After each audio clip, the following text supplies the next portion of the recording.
نادية شرقاوي، السن ديالي 42 سنة، لاعبة في رمي الجلة ورمي القرص ورمي الرمح.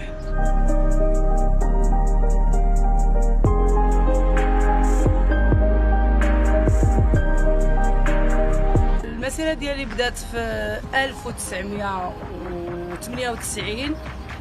كنت كنمارس رياضة السباحة، حصلت بها على كأس يد جلالة الملك نصره الله، وعدة ميداليات خارج الوطن وداخل الوطن.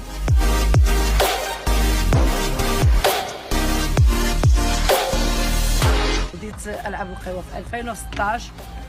حصلت على عدة ميداليات ذهبية خارج الوطن وداخل الوطن. وهذه الرياضيات ديال ذوي الاحتياجات الخاصة راه صعيبة.